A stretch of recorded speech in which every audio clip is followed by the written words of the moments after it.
people who like to say that, that they want our government to be run like a business. I can agree with you. You see, 14.3 in the background, which is the 14th Amendment, Section 3, enforced on a much more purified level, and background checks for people who are elected officials at DC, is exactly what you're talking about. You see, in order to have a business, you have an operating agreement for your board.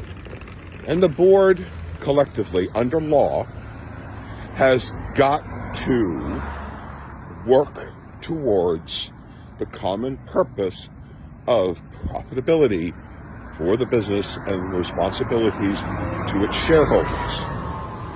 That's the business, right? And that if members of your board actually operate in contradiction to those basic concepts of working towards profitability, the common good of the company, that sort of thing, that board member can be removed. I mean, it can be issues. So 14.3 in the background is what you're talking about. Inside of the Constitution is not just civil rights for everyone. It is also the operating agreement upon which our government operates.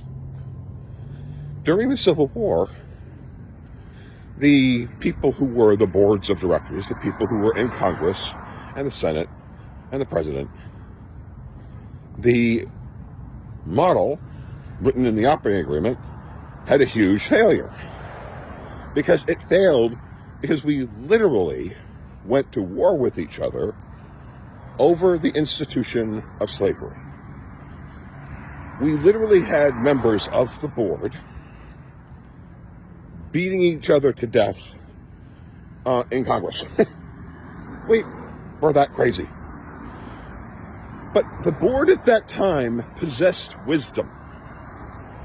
And it looked at the agreement, and it said that the best way to resolve a government in such incredible dispute is the 14th Amendment, Section 3. To achieve, just like what is in your operating agreement, to work towards profitability, they felt to work towards profitability was to have 2/3 of Congress accept people to come in to be part of the great debating society, to be able to be part of the board, because you're working towards achieving a successful mission and a common purpose, right? So that's what they were doing. That's what the board did. And that system is actually extremely effective at some of the things that they were trying to do, forcing both sides to acknowledge the other side. There are literally Confederate generals. I think it was actually Forrest, the man who founded the Klan. At the latter part of his life, I forget the general that said that he believed that black people were subhuman because he was, deeply bathed in the things that made up the institutions of slavery. But at the end of his life, because he wanted to continue to be part of our government, had to sit down, stare at a person of whom he believed was subhuman, and had to have an actual conversation towards the common purpose of a functioning government. He had to listen to a very intelligent black man and black women, people who were trying to work towards common purpose of a functioning society. And then they went, oh, this person sounds intelligent. This person has incredible ideas. This person, maybe I was wrong.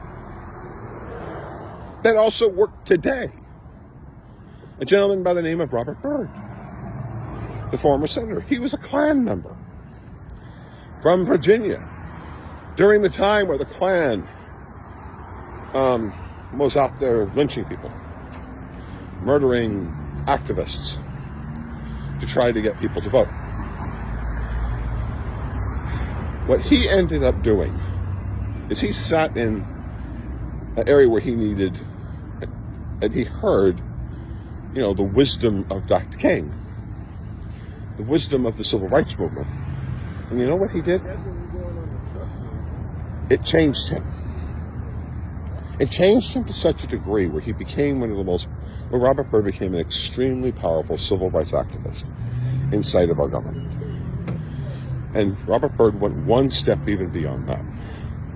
Robert Byrd believed that it was his moral responsibility, because of the kind of person that he was, to create the Martin Luther King holiday. That's what he did.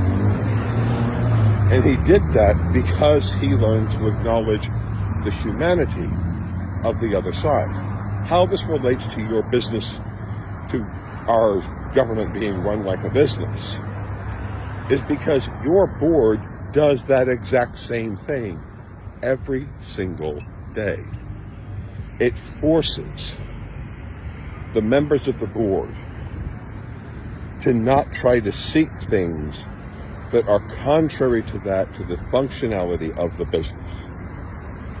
14.3 was meant to force 2/3 of the Congress, 2/3 of the Senate, the President. As a matter of fact, it was meant to enforce that from the President of the United States all the way down to the city councilman and your police chief to do one thing: work towards collective positive end.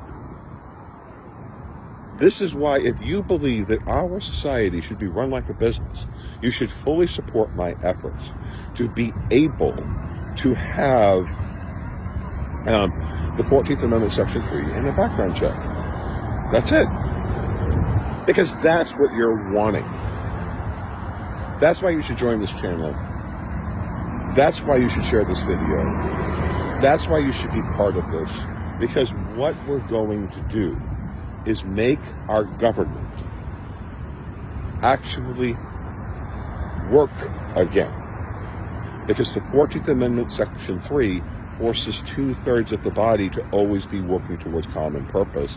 And if there are corrupt people, we don't need lawfare. We don't need to sit there and say everyone is a criminal, because there will be an OIG background check. And if there's a criminal in Congress, that son of a bitch is going to be gone, and there's going to be a new special election. Or the president, that person's gone, new special election. We're not putting people in jail and saying that we need to have all of the other side in jail. No, that's just 14.3 and a background check. That's it. That's all. That's how you do it. So if you really truly want our government to operate like a business, you need to support the 14th Amendment, Section 3, and a purified position of supporting the 14.3 beyond just what is written, but to go higher than that. And then to support background checks, that we don't have a privileged class of elected officials in DC that don't have to have background checks. We should have background checks. And that is how you create our government to operate like a business. So please share, join, and participate in my effort. Thank you.